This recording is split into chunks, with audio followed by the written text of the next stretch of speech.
Bonjour. My name is Fredrik Lauel. I'm coming from KTH in Stockholm. It's my great pleasure to be here in Les Houches. It's the third time I'm here to lecture, and the second time I had the advantage to come up on the mountain and see the sun above the clouds yesterday, and this is why I'm a bit tanned in my face today. Sorry for those who lectured yesterday. Benoit gave me some titles to speak on, and one is Application of Nonlinear Optics in Laser Physics and Engineering of Parametric Devices, and one will be, I think, on how you work with the lasers to work. So this is how you work with the nonlinear optics to work with the lasers, and tomorrow I see how you work with the lasers to go with the nonlinear optics. And if Benoit says so, I do so. Okay, I don't know if you know Stockholm, it's up in the north. It looks actually not so different from what you see outside here now, weather-wise, but maybe the sun intensity is a bit lower. Stockholm is also in Sweden, it's a part of Europe, maybe some of you know. Stockholm is also the city of the Nobel Prize, and if you think you're smart enough, you can come to me afterwards and say that you need to be recommended for some prize or something like that. It happens sometimes at conferences that people, before they get the Nobel Prize, they are very nice and interactive, and then they get the prize, and then you never hear from them again. Okay, anyway. So my group is, our group is called the Laser Physics Group. And what we do, we work with optical materials and look at their properties and see how they can be used in photonics. So we work a lot with functionalization of materials. We fabricate some of them in-house and we characterize them. And then we work also with lasers, and primarily solid-state lasers. This could be micro lasers or fiber lasers. And then we work with the nonlinear materials, of course. And we try to combine these two, to tailor them so we get new functionalities. And in many cases, we have applications in mind. So we have like 3 legs, more or less, to stand on, which is a survival philosophy. Because for 5 years, the funding agency says we have to do fundamental research, then we have to do applied research, and then suddenly we have to do something in between. And if we have this, we can be a bit more flexible. So there is all of that, and you will see a lot of examples on this. So here is maybe an outline of my presentation. So maybe I talk a little bit about what nonlinear optics can add to photonics, because you know we are in the International Year of Light, and photonics is the say technology which will lift the society this century. So it's the century of the photon, and last century was the century of the electron. So you can think that electronics was maybe what was driving technology development last century, and this century smarter people believe that photonics should be our tool. So you're in the right field, and your job market looks good. For example, if you look at what the European Union say, European community has put photonics as one of the 6 key enabling technologies for the development of Europe and maybe mankind. And you can see that the growth of jobs is much higher in photonics than in some other fields. So you're maybe at the right spot. So develop your photonics capability, and you will be perhaps happy, or at least rich. How do we use lasers with nonlinear optics? It's going to be my key thing here for this tour. You have been studying basic nonlinear optics for 10 days. You're pretty tired by now, I'm sure. And then I will maybe focus mostly on tailoring of nonlinear optics and give some examples of applications and devices before I finish. And I have no clue if my lecture is too long or too short. If it's too long, then I cut it and I save something for tomorrow.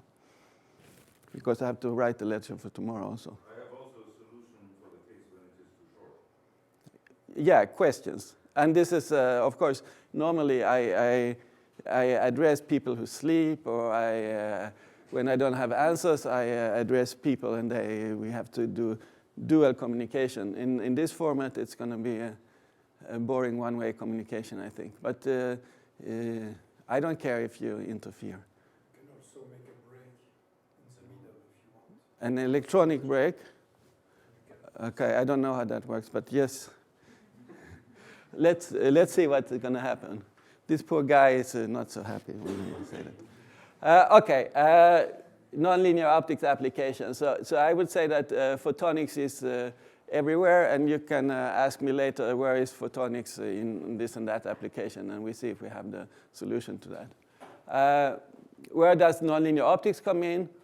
Mostly in biology applications, in display applications.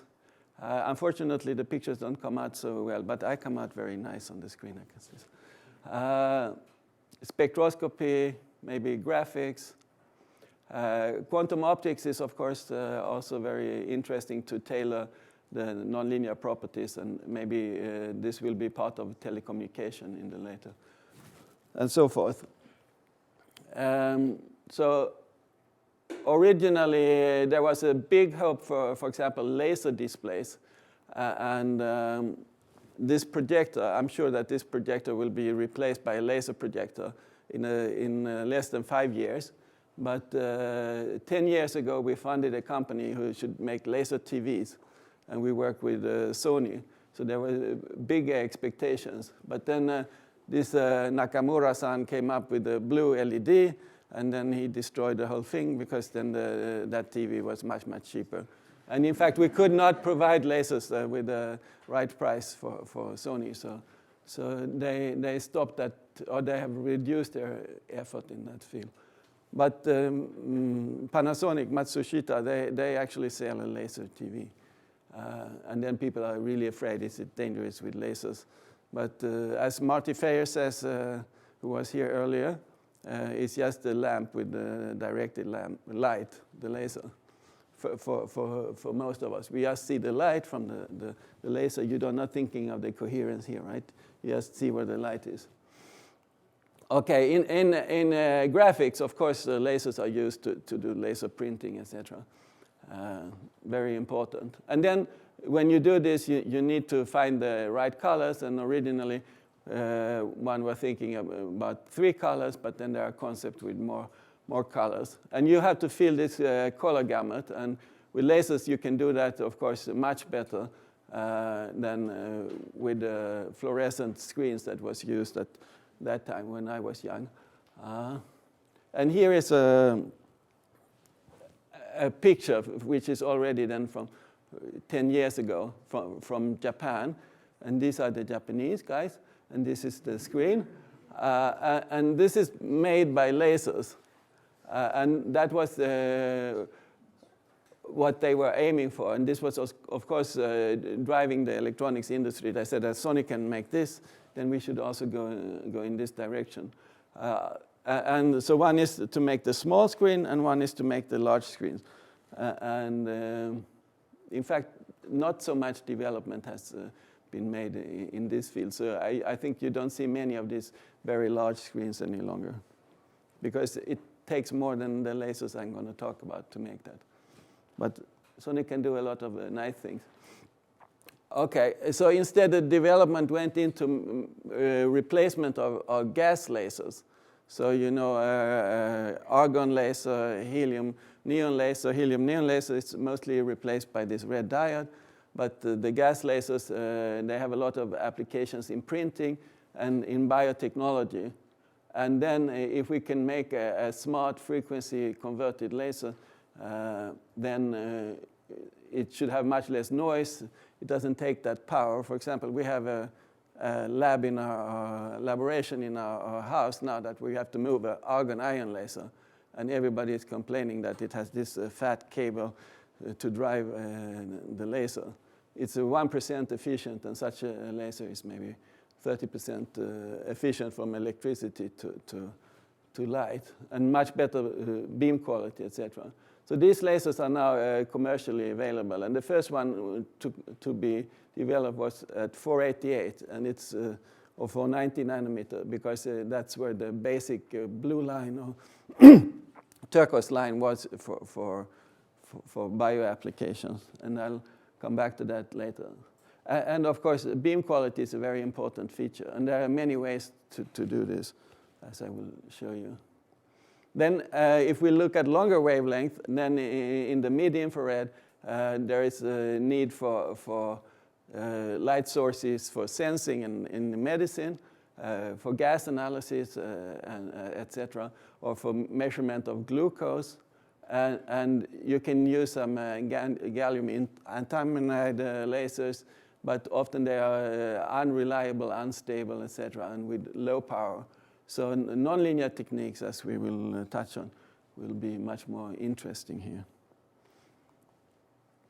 One project that we worked on was, and this started already after the Iraq War, detection of biological warfare. So you can imagine a war situation where you see that a cloud is coming, approaching you, and you don't know what this is.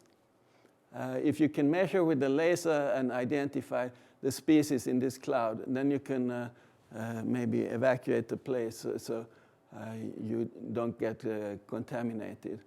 And then we developed, and the technology behind this, and this was done with the Swedish Defense Agency first, and then it was, this technique was spread in a European project, etc. And I think Thales is now building this laser for such detection. The way to do it first was to do point detection. So you send out somebody to take a sample, take it home, and analyze it.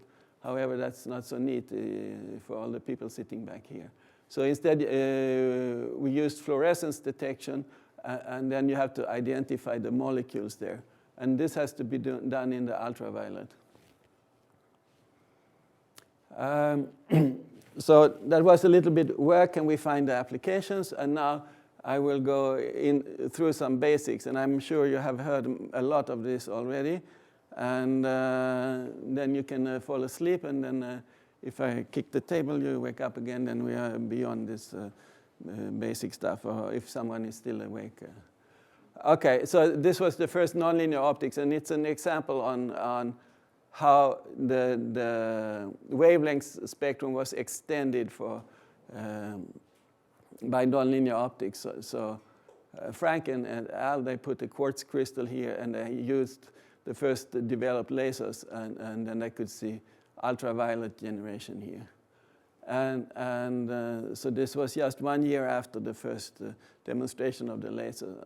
And this was probably the right time to be in our field, because a lot of lasers and nonlinear optics was established, the first 1 to up to maybe 5 years. So in fact, it's often much better to read those early papers than those papers you find today, because in the early papers, they do the thorough analysis of what is actually happening. And then we kind of jump over some steps, and we have some equation, and you don't really know where that equation comes from. So at least I find it useful to go to those original papers. I'm primarily going to talk about second-order nonlinear effects. So we have a three-wave interaction, and we need energy conservation, of course, and then momentum conservation. And either we have perfect phase matching, then the k vectors match here for these 3 waves, so delta k is 0, or we have quasi-phase matching, and there is then a compensation by a periodic modulation for the mismatch. And then you have a period here which corresponds to this delta k as 2 pi over capital lambda. And you can do this by modulation of the linear properties, But as you can find out from theory, it's much more efficient to do it by modulation of the nonlinearity. Okay, so now your boss says you have to build this source here.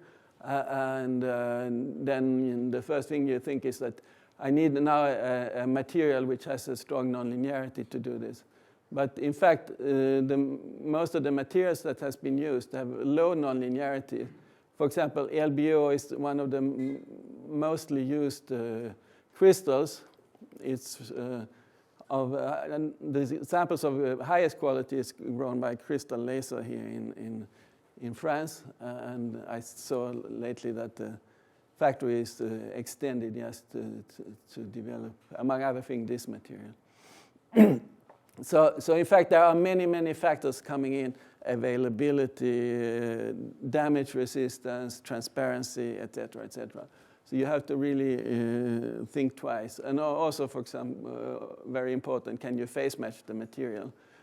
So in this plot, a figure of merit is given. So it's the D effective here divided by the refractive index for these three waves that are interacting. And yeah, this probably, I hope, Marty Fay or someone talked about.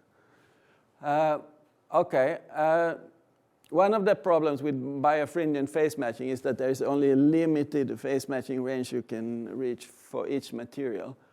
And then you have to start to either temperature tune or wavelength tune or rotate your crystal to get the phase matching. So you get so-called walk-off, and that also means a shorter interaction length here. And you get elliptical beams and problems in general. And also in birefringent phase matching, in almost all cases, the nonlinearity is much smaller than what you can address with quasi-phase matching. And then quasi-phase matching, as you know, was then this periodic modulation of the D tensor, or Chi2 tensor, over the propagation. And then we get, if we send in a nice beam, we get a nice beam coming out. And this was also like proposed very early by Nico Bloomberg and his Armstrong. So what we have to do then is, in one way or the other, modulate the nonlinearity, and then we can reach the full transparency of the material. We get walk-off free interaction, and in fact, you get a higher nonlinear component. So here is the plot of the efficiency over interaction length for quasi-phase matching versus birefringent phase matching. And this is the unphase matched case. So at that point where we start to get destructive interference, we modulate susceptibility. So you see that birefringent phase matching is in principle much more efficient. But if you take under consideration that nonlinearity is much higher, then usually this one is, say, for the materials I will talk about 10 times better than for birefringent phase matching. So it comes in here that the D effective is larger. Okay, on the implementation of quasi-phase matching, that was also done very early, and then stacking of crystals, so you can turn them around, make thin slices and rotate them like this, and then glue them together or fusion bond them. The problem is here that if they are not of the right size, after some time you have accumulated a phase error, and then you will not follow this growth curve. So this works mostly when you have a large size of the domain, so to say. So, for example, if you want to do visible light sources on near infrared, the period of this is on the order of 10 microns. And it's not so easy to slice a crystal to 10 microns and rotate it and put 10,000 together or so, or 1,000. At least I don't dare to address that to my students. The main breakthrough came through electric field polling in this field, and it was done by the Sony group. And the reason for this came actually out of work that we were doing in Stockholm and was done at Stanford as well as in Japan. It was to do diffusion, periodic diffusion of metals here at the wafer or sample, and then by certain heat treatment you can get automatic domain reversal, and then we could make a blue light source out of a red laser diode. And this is actually already 25 years ago. So this was when I was a PhD student, so you can imagine how old I am. But what's the point of this? Yes, it was for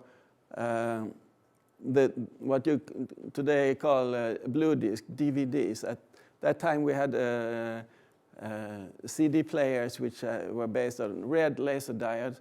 And to get more data into the disk, you had to have a shorter wavelength. And the main concept was then to do this frequency doubling. So after this paper came out, or those papers came out, there was a real rush in this field. And a lot of companies started. So IBM started, Sony, etc. And the Sony guys came up with a less clever idea that you should put electrodes here and apply electric field. And anybody who do the simulation of what the electric field looks like we had done, and I studied in Stockholm and I studied at Stanford, they see that if you go 10 microns below here, then the electric field is constant and you cannot make a deep structure for a bulk interaction. We were not as smart as the Sony, or if they were lucky, I don't know. However, they found out that the domains, they fly to the opposite side, and we get exactly this periodically domain-inverted structure. And these are now commodity in these materials, lithium niobate, lithium tantalate, and KTP. And then we can therefore bandwidth tailor it for our interactions. And these materials, they are pretty robust, not too expensive, and efficient. And you can make samples of a thickness that you like. So these are crystals we make in KTP. They are 5 millimeter thick, and then the Japanese get worried, and then they make 10, and etc. So this drives the technology or the development. And if you have a weak source, you need a long crystal here, and then certain problems come in, and those we have to address. So I don't know if you went through this about periodic polling, how it works. If not, then I give a 1 minute resume here.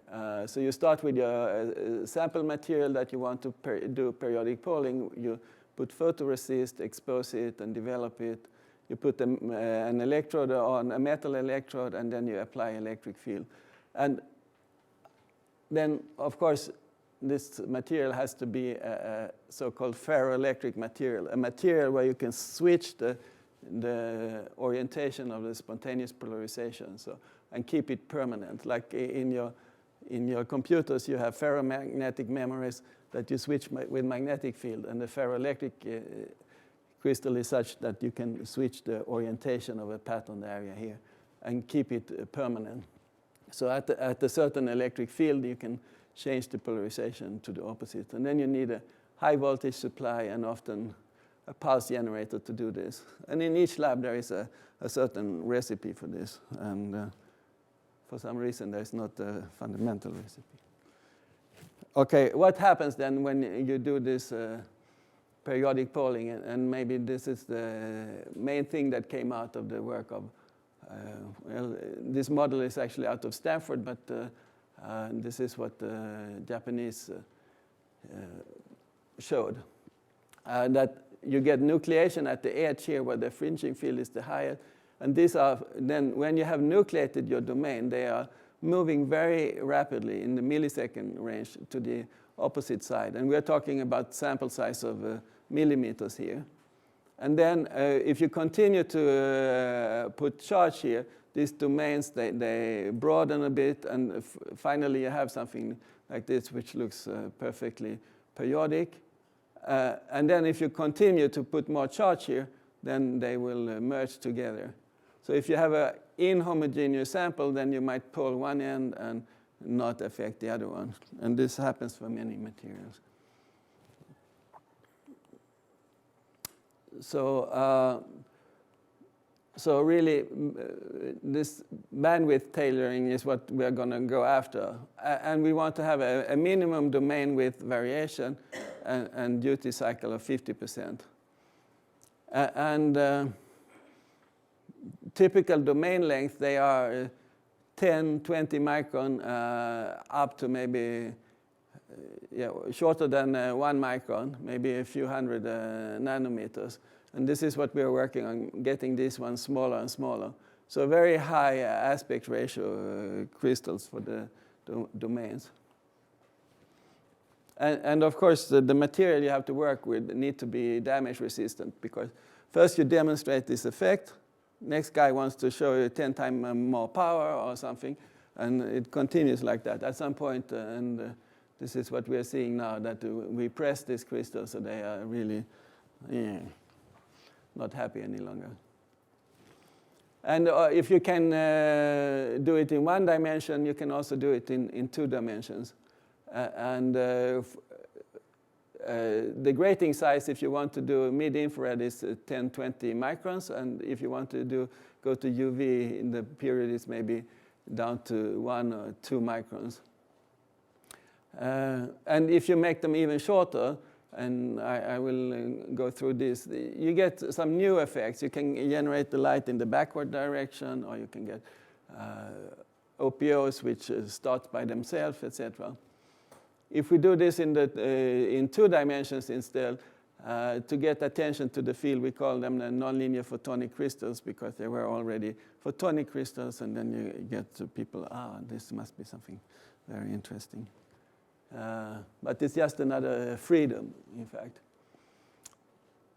So I said that one of the key features with the quasi-phase matching is that you can tailor the nonlinear interaction for your frequency conversion.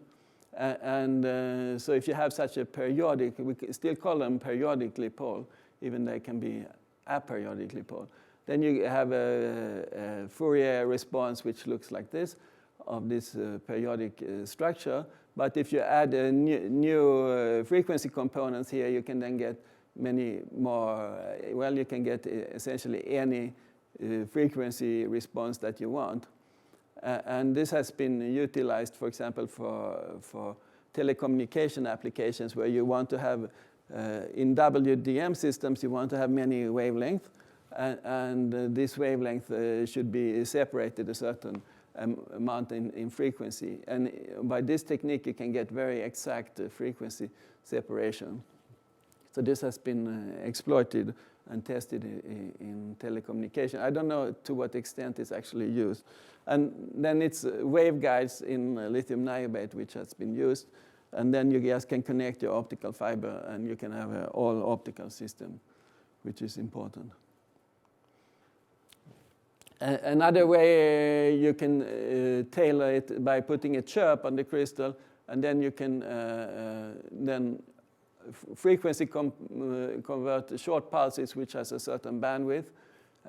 So you get, in an easy way of saying it, you get certain components converted in the beginning and other components, the red in the end and the blue in the beginning. And then you can do automatic compression of your ultra-fast pulse. And this is also used quite commonly today. And one limitation when you have this higher energy is the size of the crystals. So originally, maybe we could do 1 millimeter thick crystals, but today 5 or 10 millimeters are available. But if you have really strong pulse lasers, you need larger apertures. For example, if you think about the National Ignition Facility in the US, or ALI here in Europe, they have these huge crystals of a KDP that they frequency convert in. And eventually we would like to have large samples for QPM also. However, it's not so easy, because we have to start with a crystal which is you can pole, and KDP you cannot pole. It's not stable at room temperature. So if we look at lithium tantalate, you can get a few inch maybe, and then you have to maybe put the domains at a skew angle here and use a non-collinear interaction here. And this was also demonstrated by Stanford group as a proof of principle. I don't know that this is used to any extent today. But this is some smart engineering that one can do. And as you see, they can pole the whole wafer at one point. So this is neat, of course. And now I will touch a little bit on what materials we can use and see pros and cons. And maybe it gives you, if you want to build some sources or use it for a particular application, you can see what might be better or worse. So lithium niobate was the first material, and this was because it was available in high quality, primarily developed for surface acoustic wave filters for TV systems and radios, etc. But then one can also grow it in optical quality. So it was available in a large size, and it's not expensive at all. It has also a high D33 coefficient, which we utilize. And it's fairly straightforward because of the high homogeneity to pole it. The problem with this crystal is that it requires a very high field to pole it. So you need a real high voltage supply, even to pole a 1 millimeter. So you need 20 kilovolt for a 1 millimeter thick crystal. So you better put that voltage over the sample and not over the student. And otherwise, as a professor, you are in severe problem. Another problem with this crystal is that it has a hexagonal crystal structure. So when you put an electrode on the top of the crystal and it grows down, but it also grows to some extent sidewise. So this makes it very difficult to make short periods. So for example, for visible light generation, at least over a certain thickness. So often lithium niobate is used for waveguide applications, or you imply some smart techniques to stop the broadening. Another thing is that it's quite sensitive to high power in the visible, so-called photorefraction, which is a light-induced absorption. And already in my very first experiment, when I made those waveguides, then everything was of so low power, so I could look into my beam, because we could at that time only do something like 20 nanowatt of blue. So you can imagine that blue laser I showed had a long exposure time. But when I looked into that beam, I could see the beam go like this. It's flickered, and that was photorefraction at 20 nanowatt of power. And nobody wants 20. You need probably at least milliwatts. So even in quantum optics applications, it's problematic with this photorefraction.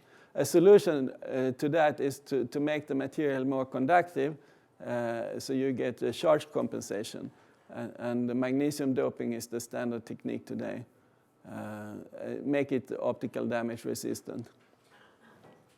And it's quite available. Alternative crystal is KTP that we have worked a lot with. It has also high nonlinearity. It's much more resistant to optical damage, and one reason is that it's more conductive. You can switch the domains at 10 times lower field, and you can easily make dense gratings. And this is the dense gratings is because of the crystal structure. So here we have a chiral structure. So it's like tubes standing next to each other. So if you switch one tube, the domain grows in that tube. It doesn't grow sidewise as for lithium niobate.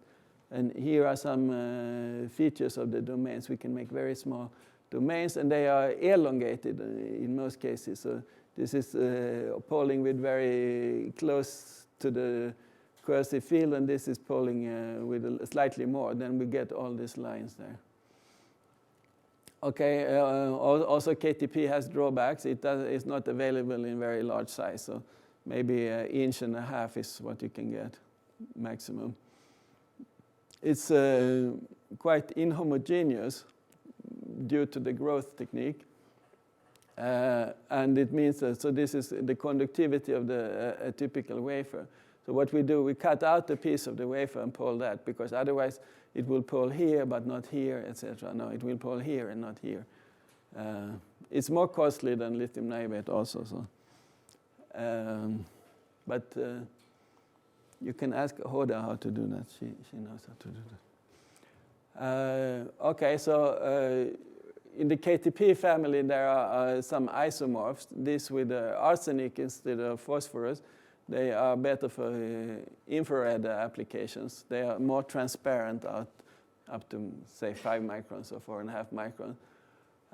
In lithium niobate, we have lithium tantalate, which is maybe a material which is taking over in some cases, which also can be magnesium doped. And I will mention something about this stoichiometric material, which is a more pure crystal, so to say. Then there is potassium niobate, but it's quite unstable crystal. So if you pump up the power, the domain switch back. So it's not used to a very large extent. If we look at the figure of merits, lithium niobate has the highest figure of merits, and this is often used then for OPO applications. Otherwise, well, they are slightly lower. But as I said in the beginning, it's not about the size. It's about the performance. So it's something about the pros and cons then. Before I go into more next part of the talk. So we can engineer them, and we have some problems that we have to look into, and these are photorefraction, photochromism, and maybe some linear absorption, which is severe in this QPM material, compared to LBO, for example, which has close to zero absorption. So we need to control the material properties, and thereby we can reduce the damage. And here comes this stoichiometric crystal. So ordinary lithium niobate that you would buy, or lithium tantalate, it's called congruent. It's deficient of lithium, and that's how you grow it most easily. So it has 48% lithium oxide, and then the niobium oxide is then 52%. But during this growth process, you also introduce a lot of defects in the crystal, and these defects are assumed to be related to the higher coercive field. If we can move away from the congruent point to the stoichiometric point, where they are 50-50, then we can also get rid of the defects, and then the coercive field will drop. So if we go to stoichiometric crystals, which can be done with certain growth techniques and also by post-processing, so more or less to diffuse in lithium oxide in this crystal after growth, then we can reduce the coercive field by an order of magnitude or more. You get a more conductive material, which is then better from a photorefractive perspective, and therefore we get less damage. And with such crystals, then I have some data of what you typically can get out. So instead of getting my 20 nanowatt of output power, you could get 10 to say 20. 20 is about what you get in green today. But I have used this slide for a long time. This is actually out of Stanford, because they were the first to get a really high power, but it's a bit old, this one. Okay, this is the green, you see? And this is how the power grows, I think, with the intensity. And there is still linear absorption in this material. And to compensate for that, you have to temperature compensate. So you have to cool the crystal. So when there's absorption, it gets hot, and then you have to cool the crystal. And then at some point, this phase matching curve is not stable any longer. It flickers around. And then they were estimated 100 watt, and we have been looking into what is actually reasonable. And this, I think, is a bit overestimated with the loss of the material that is available today. Because you have to simulate over the propagation of your interaction, how much heat are you generating? How is that affecting the phase matching curve? And how does that couple back? And then you have to change the focusing condition. You have maybe to shorten the interaction length, etc., etc. So, if you have a low power source, you can instead use waveguides, and that was what we did originally. So instead of working with bulk interactions, which is very simple and straightforward, you can work with waveguides. And then, of course, you focus your beam here to very high intensity, and then the guiding properties maintain that over the interaction length. You get, so if you compare these two expressions, then you get increase thanks to the length and the overlap area between the modes here. So a small overlap area is good, like a tightly focused beam and a long interaction length. And then you can get maybe 10 to up to 3 orders of magnitude improvement in efficiency at low powers. So you can use, and this is what is mostly used, for example, in quantum optics, where you want to send in 1 photon and get 2 photons out. And yeah, okay, I think I skipped this one then. After this lithium niobate, which was difficult to get, in fact, I said we got so little out, so one had to analyze what happened. And Jonas Vebjörn, who was a PhD student colleague of mine, he did one sample that he analyzed back and forth. And then we could see that when first we made the domain structure, then we made the waveguide. And I think he wrote on this paper, on this sample, he wrote 6 or 7 papers where he analyzed more or less everything. And then the main problem was that the waveguide erased the proton exchange waveguide erased the nonlinearity. So then that was the reason why it didn't work out. In parallel to this work, or slightly after, was work from John Beeline's group in the US, where he showed that he could get a waveguide by doing just ion exchange, rubidium exchange, and then automatic domain reversal and get high output power. So we had 20 nanowatts and he had 2 milliwatts. So he recruited me for my postdoc, and then I spent a very nice time in the US working with this unique guy. But there was, of course, also problems here. But DuPont, which is a materials company, which has a research unit which was something like 3,000 people, only working on materials. They wanted to do optical materials of various kinds. And for example, at their unit, they were growing. They developed the hydrothermal growth and the flux growth for KTP. But they also scanned something like 1,000 different crystals. And KTP was their main winner, so to say, which was commercialized by Litton, Atron, etc. But then we wanted to then develop this technique, so we do these segmented waveguides, which is kind of neat. So you have ion exchange here and here, but not in between. But overall, we have a refractive index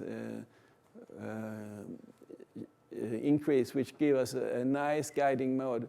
But of course, this is also a very strong Bragg reflector for certain wavelength, which we could see. And we started to utilize that to frequency lock the diode laser directly. So we put the diode here and this, and then we made a blue source.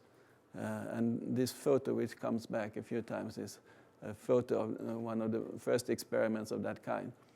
And then this one should be commercialized, and then was a collaboration with the Japanese electronics industry for the DVD. Then Nakamura-san came with the blue diode, and then this was dead and out. So then I went back to Stockholm because my wife at the time we couldn't afford to have the baby in the US. So we had to go back to Europe. And then I thought, what can I do with this? I talked to my friends in the chemistry department, and he said that we want to do this for capillary electrophoresis, separation of biomolecules, and at the time the human genome, to determine the human genome was very important. So we built such a laser system, and he built a capillary electrophoresis system. And we made the first separation with a solid-state laser. And here are some biomolecules that we separated. And then in Uppsala, north of Stockholm, they had this company, Pharmacia, which now is in General Electric, who developed instruments for this. And we said, look, we have this blue laser. Do you want to integrate it in your system? No, thank you. But why? It's compact. It's battery-driven, more or less. No, we want a laser at 488, but we cannot make 488. We can only make this. Here is the diode at 850, and we can make this a much nicer blue. You can just change your chemistry a little bit. And then they said, do you know how much money we invested in changing chemistry, building this chemistry? Don't disturb us until you have made a 488 nanometer laser. And then I realized that it was not so easy to deal with industry. So then we had to figure out if we could do that. And of course, then one had to take another diode. And these were the diodes which happened to be the diodes for erbium amplifiers. So they became even much better. And such units are sold by many companies today. So waveguides, maybe today in lithium niobate, of course, and then 980 diodes. And over time, though, the academic system changed the industry, because at that time they were separating they used one tag at one color for the separation of the biomolecules. But then some guy has added another color, and then another one added another color. And today these separation systems, they work on multicolors. So you have such a blue one, a turquoise one, a red one, a yellow one. And in fact, as we will see, you can get very specific wavelength lasers. And they are all designed to match certain fluorophores that you tag biomolecules with. Okay, as you get older, you start to think about your youth. And I have some friends in Hamburg, and they were doing laser-written waveguides. And I was there and visited at the Europhoton conference. And I saw this guy who had the project of damaging the crystal and then try to guide the light here inside this region. And he had spent 2 years on building this system, so it's a femtosecond laser system. And he focused inside the crystal, then he moves the crystal, he makes another track, and then he tried to get an index increase here due to the damage. It looked totally hopeless, this project. I mean, you damage something, and then you want to have low loss here. In Germany, the students do what the professors say, and then this guy was doing this. Okay. Next time I was there 2 years later, what? You know that everything is recorded. Yeah, but my track record is gone since many years anyway, so I have nothing to lose. I will soon retire. Okay, there is a twist to this story also. This is not a lecture, this is a story, okay? 2 years later, I came back, and the guy showed me that he managed to do this, got low loss waveguides and lacing, and this was YAG crystals. And then I was totally impressed. He had spent his life there with his laser and looking at these things. And then I thought that maybe we can give him some KTP samples and try to do the same thing. And then he made this very nice circular waveguides with low loss, comparatively low loss and reasonable numerical aperture. Then we did both birefringent phase matching. So I got another paper on that. And then we did this more close to the 980 nanometer. So we got 80 milliwatts out of this. The guy could graduate with a PhD, and he had both made lasers and nonlinear optics. So he was very happy. And there were actually two of them at the time. So one can also be just persistent, like Germans. They have a problem, and then they sit down, and they work on it, and one day they have solved it. And now it's the European economy, and they have the same problem. They have just to work on it. Okay, back to where we were talking about building these sources. So here are some very old ideas on the problem that happens when you put a diode laser in front of a waveguide. If you want to have a maximum output power of the diode laser, you make the output with low reflectivity and the back phase of high reflectivity. Then you get all the laser light out. And this is what you want to have if you do nonlinear optics. If you have a low reflectivity on your front face and you have some feedback, that will immediately disturb the laser. And this was what happened in all the early work, that the laser was, the unit was blinking. And I can say neither Sony or Panasonic like blinking lasers in the DVD systems. So then we had to come up with ways, and this was the DuPont way to utilize the grating in the waveguide to feed back to the unit. It has to be stable also, so we had to put the fiber directly on the waveguide. And then later, fiber Bragg gratings were developed, and then you can first stabilize the laser, and then you just put it here. And this was one concept that I used. So you have to work, and you see that on my lecture tomorrow, you have to work both on the source and on the nonlinear device. More lately, so-called VCSELs, or optically pumped semiconductor lasers, were developed. And they have much higher power. So here we have the gain medium, and here we have an external mirror. So in here is a high power oscillating. If we now put the nonlinear element with low loss, because they are loss sensitive, then you can achieve quite a high power. And with KTP, we could do that and get, like 40 milliwatts. And at the time, that was reasonably good. And later, actually, this group in Hamburg, they showed that if you do a bit smarter cavity design, so you focus in the nonlinear crystal, then you can get more than 100 milliwatts. And this have also then been commercialized, this type of system, by Coherent in Germany. So you can get watts of output power. Here you can see depending on the number of modes that are oscillating in the cavity, you can get either a very noisy or more or less stable operation. These lasers still have a little bit of noise that we fight. In biology applications, you have a sample, or in microscopy applications, you have a sample where you're scanning your beam over and you're collecting the fluorescent light. Then you need to modulate your laser. If you have an external modulator, it costs plenty money. So the best is to have a directly modulated laser. And that's, of course, very well suited with diode lasers. This is a so-called MOPA laser, master oscillator. So here is a Bragg-controlled oscillator, and this is an amplifier section. So first you start your laser here, and then you amplify the power to 1 to maybe up to 10 watts of power. And this can then be used directly to modulate light in for example, microscopy application.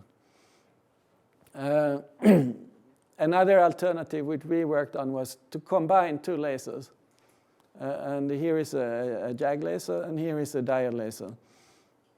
And then it's enough to blink the diode laser, then the output would be modulated. And this one we have proposed for commercialization, but I don't think anybody used this technique. And this is enough for the 30 milliwatt is enough for many microscopy applications. And in fact, this student went to Adi Ariat for her postdoc period. If you want to go to the mid-infrared, it's a bit more difficult because you need more power to do the conversion, as I think you have seen from the, which you can see directly from the equations of theory. So here is a German demonstration where they use a lithium niobate sample, a long lithium niobate sample, and they want to probably do spectroscopy at 3.5 microns. And sometimes you can do it with microwatts, but here they got to quite a high, 15 milliwatt. It's considered quite high. So they start with the diode, and then they amplify it in a fiber amplifier, and then they take another diode and amplify that in erbium amplifier. So this is already a rather complex unit, but they can get here. I will show you some alternative ways of using solid-state lasers to go the same way. But a neat thing is, of course, that this is very stable and compact. Klaus Boller, now in Twente, he was at the time in Kaiserslautern in Germany. He started to exploit these MOPA lasers, and his specialty has been to do optical parametric oscillators. And usually you have a big YAG laser or something like that to pump your OPO.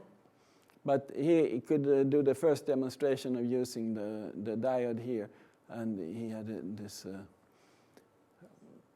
small Piplin OPO, and he could show from 1.5 to 2 microns oscillation, and then he was tuning in this case he was tuning the wavelength, and he uses slightly more than 2.5 watts of power, and got a decent 0.5 watt of output power.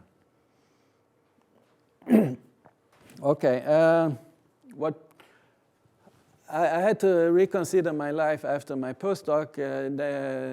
Nakamura-san had stopped the waveguide work, and then I was thinking of doing something completely different. But at the time, there was a group in Scotland who showed microchip lasers. So, like, I didn't bring the green pointer laser, but this is like a micro laser. Yeah, it is in this picture here. It's based on a solid-state matrix, like neodymium, in yttrium vanadate or YAG or something like that. And we use the diode to pump up this laser here. And we get several advantages. First of all, a diode, an edge-emitting diode has a poor beam quality. This one has a Gaussian beam coming out, normally. This one has a problem with the line width in most cases. This one has much less of that problem because you can go directly to the laser line here. This happens to be the chromium line, but anyway, these are sharp lines, and you can store energy in this rare earth. So you can store energy here if you want to do a pulse laser. And I think a neat example is this laser pointer, which contains a small piece of yttrium vanadate, which is pumped with the diode laser, a small lens, and then a KTP to convert the infrared to the visible, and some optics just to make a more or less parallel beam coming out. And I think you don't pay many euros for this. And then if you change the mirrors here, you can lace different lines. So for example, neodymium, they have a line at 1.3, at 1 micron, and 900. And if you frequency double each one of them, you have a red, green, and blue. And this was the idea that we started to work on, to make the red, green, blue lasers for display applications. And the Scottish group had already shown that with 100 milliwatt of pump diode, which was available at that time, you could get a tenth of milliwatt in green out by doing something like this. So I changed a bit in this direction, and the idea was to make this RGB, which later then we tried to hand over to Sony. At the end, they didn't want them, but and then we had to show also that you can package them, and we developed a package scheme based on silicon. So you can take a laser wafer and cut it up in many small pieces. So even a 1-inch wafer can give more than 200 lasers. And that's also the reason why these lasers are so cheap. Maybe $50 or less for that one. And then silicon, we knew that one can etch it with very high precision. And here is we pump this laser from behind, and we have like a microchip. So everything can be automatically mounted, because Sony told us that in such a projector or a laser TV, we cannot pay more than $100 for the 3 colors. So we had a full concept for that. But at the end of in fact, Osram has picked it up and made a unit to put on your mobile phone. So you can make a projector based on this. But I don't think anybody used this small projector, because the phones are getting of that size now.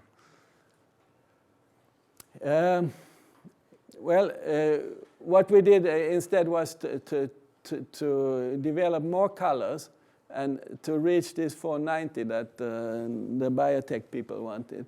And at the time, they wanted more and more colors, so we developed one system here. So we used our technology of periodic polling of KTP, and now we have 2 lasers here going into this. So there's a folded cavity, which is also good for maintaining the polarization. In one unit, we mix these 2 lines. So one is 900, one is 1 micron. So that gives this 490 nanometer. And one piece here is giving just 1 micron frequency double. So then we get 2 lasers in a very small package. And in fact, one can also make just the 900 to make the blue also. But I think it has stopped at this. So this became a spin-off company, which is called Cobalt, maybe, yeah. And they have like 10 different lines, and they're doing very well. But a lesson to learn is it takes 10 years for a company to go from this kind of prototype till something that brings in money. And if you ask around, then nobody has another answer but 10 years. Maybe you have to do apps or something, but if you work with hardware, which you have to sell into a customer, and they have to come back and give you money. The first lasers that we shipped out, they came back quite in 2 months. And then when we were doing this, they were like kaleidoscopes, because we didn't manage to mount the things. We mounted them quite nicely, but after some time, the glue fell off. So. Okay. In Denmark, they were working with medical applications, and you use the yellow light here for skin treatment, for example. So if you know, for example, you can have this stork bite that Gorbachev had in the face. You can treat that with a yellow laser and bleach it out more or less completely. But then you need to reach close to 600 nanometer wavelength and high power. And this idea came from the Danish group to combine 2 conventional solid-state lasers in a nice cavity here. And this was very efficient. And I think they have also a company who is building something similar to this. I don't know if they went through with that, but maybe here you can see for the first time that we are reaching watt of power levels in this tailored wavelength. Benoit also told me that I had to talk about engineering of optical parametric oscillators. So now I'm left visible, and we still have time to go. Yeah. So now I can talk about OPOs. So OPOs going the opposite direction, going from shorter wavelength to longer wavelength, generating a signal and an idler. And here the QPM technique is very useful because you can make a crystal tailored for the signal and idler you want, given your pump wavelength. And these materials I talked about, they are... Okay, OPO. So making a certain period here gives you... so here is period, here is signal and idler. So you get a certain wavelength pair here. And then you can tune it a little bit, for example, with temperature, or you can rotate the crystal there, then you get tuning. A neat feature is, of course, you can put many gratings on one sample. So you can get many curves. So this is actually from one sample, which has, this is a KTP sample, but many groups have done this. Or you can make a fan structure. So you just translate and you get continuous tuning here. And if you make well, these were some early examples. So on a high power, so we had a collaboration with Mitsubishi in Japan who wanted to make a high power OPO. And then I sent a student there. First you send a sample, and then they measured this 25 watts of power. So they had a really 100 watts laser. And then they AR coated the crystal, and then we sent Jonas over to do the experiment. And at the first shot, the crystal exploded because there was something wrong with the coating. So he got 2 weeks in Japan. But what you can see here is that it's reasonable to think that you can scale up the power quite a bit more. And there are more examples of that.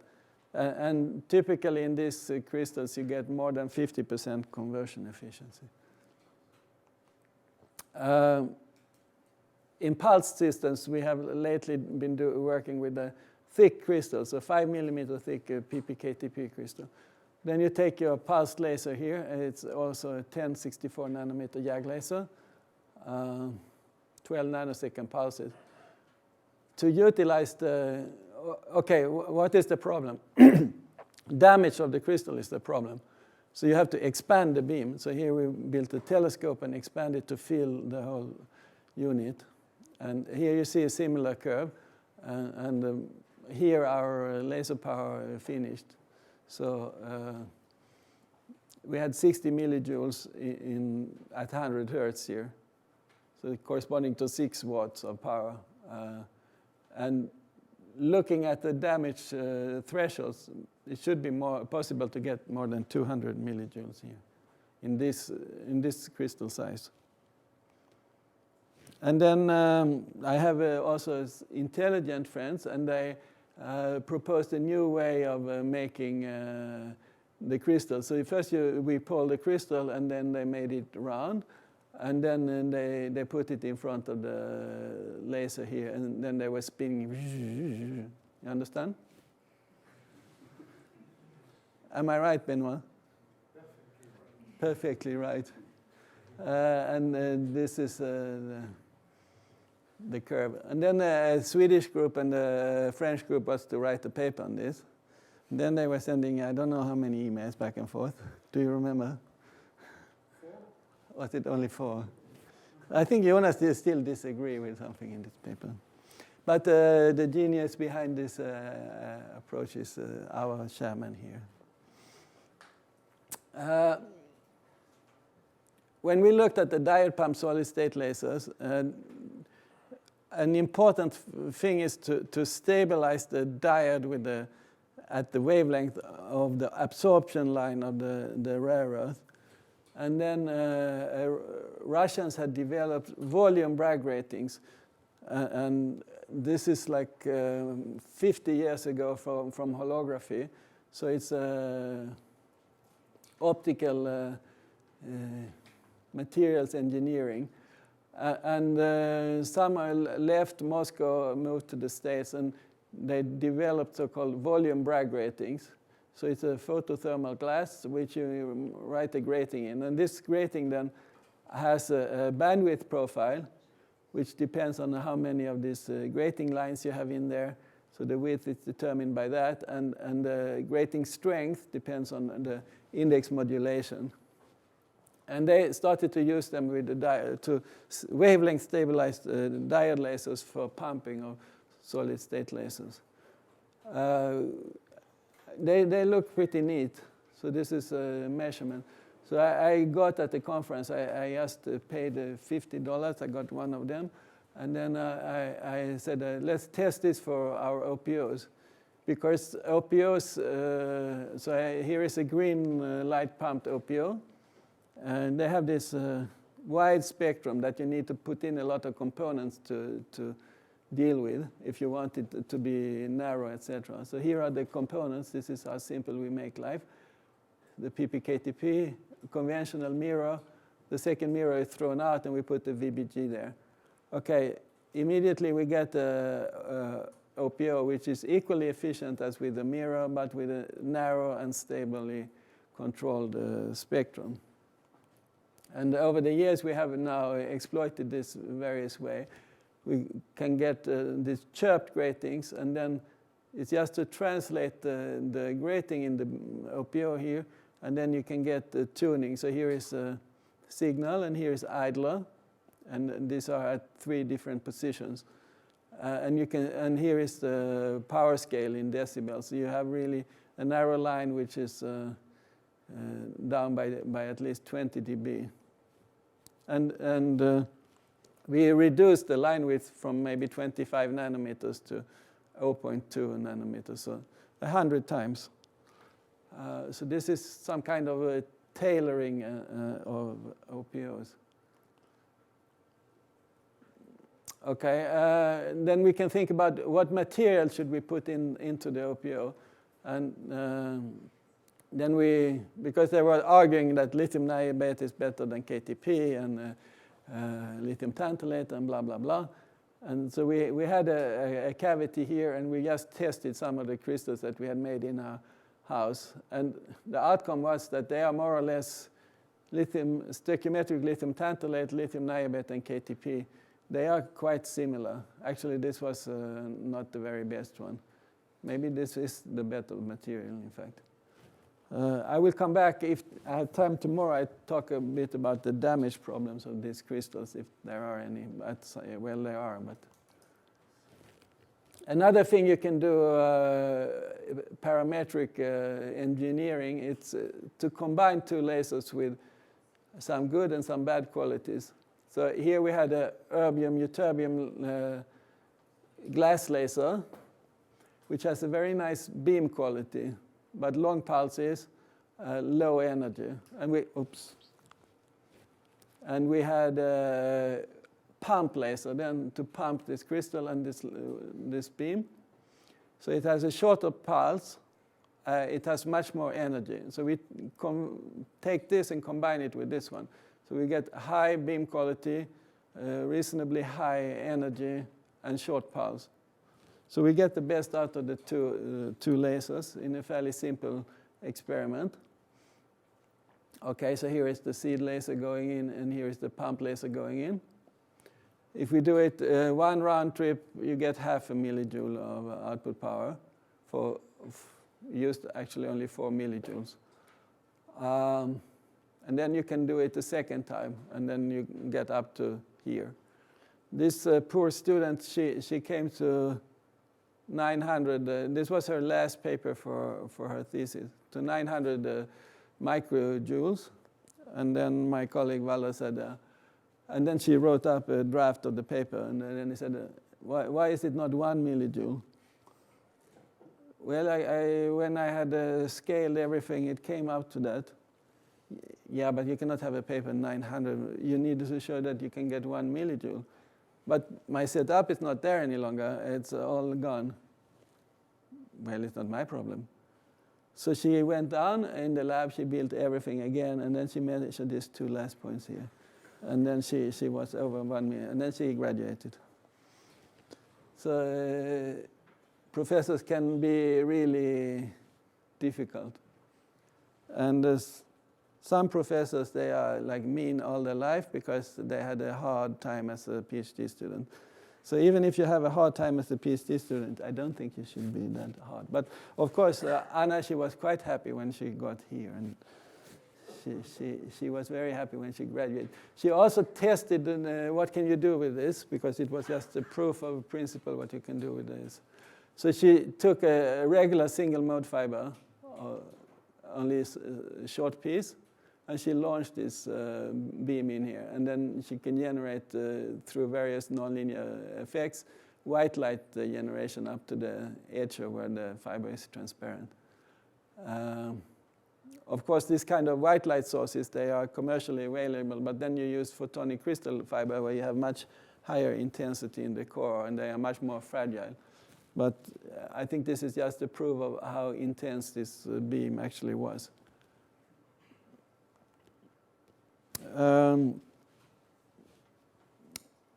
So spectral management, it can also be of interest, for example, when you work with short pulses. And the tuning curve for QPM, they look quite different depending on what wavelength you go in with. When you operate close to the degeneracy point, you see that you cover already quite a broad wavelength range. And you can imagine that if you go in between here, that you can go to some point where it's very, very wide. So it's, of course, the point of zero group velocity dispersion. Then we call that ultra broadband. And, okay, so then the pump source here should be something 800 to 900 nanometer. And the curves are not exactly known. They are, of course, set by the dispersion relation of your material, and this was for KTP. And then one can realize that the titanium sapphire laser is suitable here. And we had such a system available with the picosecond pulses. So 1 picosecond pulse is tunable in this wavelength range. And here, where we got more or less the flattest spectrum, which covers more than 1 octave from 1 micron to 4 microns almost, we have generation of all the wavelengths at the same time in this period. And here is the crystal not in focus. Mickey, he put focus on the screen. So white light is really coming out here. And this is other nonlinear processes generated out of this wide spectrum. And you have to realize it's quite a high intensity here. So a lot of wavelengths can mix in higher order processes in this crystal. So really white light is coming out. And what can you do now with this? Of course, if we had a shorter pulse, maybe one could compress it or something like that. But we looked a bit on how we can select part of the spectrum here. So we divided this white light into one piece here. So we generate a weaker OPG signal in one crystal, and then we manipulate it, and then we take it to a second crystal, and then we amplify it. So we take this, I call it the seed spectrum. This is the red here is the seed spectrum. Take it to a grating, first through a waveplate, then to a grating, and then I filter it in the Fourier plane of this lens here, and take back a certain piece of the spectrum. So you have a slit here that you can move back and forth, and select the part of the spectrum. So the spectrum is dispersed here over this mirror here, and it goes back through the waveplate, and then we can the polarization is rotated, and then it goes into this crystal. And here we can amplify it. So we can amplify each. So these are just different slots for the signal at the slit in the Fourier plane there. And then it's 67 dB single pass amplification and 70 dB in double pass. So it's very high amplification. Normally you don't get, for example, with the laser amplifier, you should typically, we can talk about that tomorrow, stop at 20 to 30 dB. But here you can get 70 dB amplification. And we don't use that much energy, less than 100 microjoules.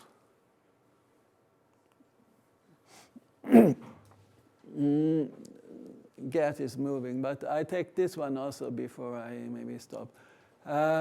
Some other real-life applications where we have combined all of this tailoring.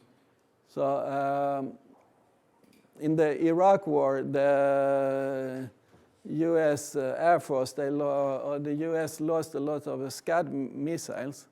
And these missiles, they are seeking, that's what you take down aircrafts with. They are heat-seeking. So they look for the heat out of the plane, and then they lock onto the plane. And eventually the plane comes down, and it's in the news, mostly. So that was a major concern for the defense, that it's like that. What did I do? They need to fool the missile so it goes to the side and miss the plane. And then you have to send back a modulated signal to the missile so it turns. Exactly how that I'm not aware of. The only thing I know is that you have to develop a source here in the range of 3 to 5 microns, which is compact and efficient. And then, of course, if we work with OPO, and the Swedish Defense Agency contacted us if we can make an OPO here. Our crystals are not that good here, so instead we made first, we started with a JAG laser, and then we made an OPO here, which is locked with a VBG to make 2 microns, and then we used the 2 microns in the CGP, mid-infrared efficient crystal, to go to 3 to 5 microns. And the point here is that this has been a standard technique, but you cannot use all of the light from the first OPO in the second OPO because the spectrum is so wide when it's close to degeneracy. So it's more than 200 nanometers wide, and that doesn't pump the second OPO efficiently. So instead we put the VBG here, and then you got really 2 very narrow lines, and that can efficiently pump this. I heard that some guys from the US defense came to Sweden to see the system in operation. I mean, it was only the OPO that we had built and gave to the defense agency. And then I asked them, but Sweden is neutral, why is the US defense in Sweden? And this, I never got a good answer to. Okay, I think I stop here, and then we can continue tomorrow.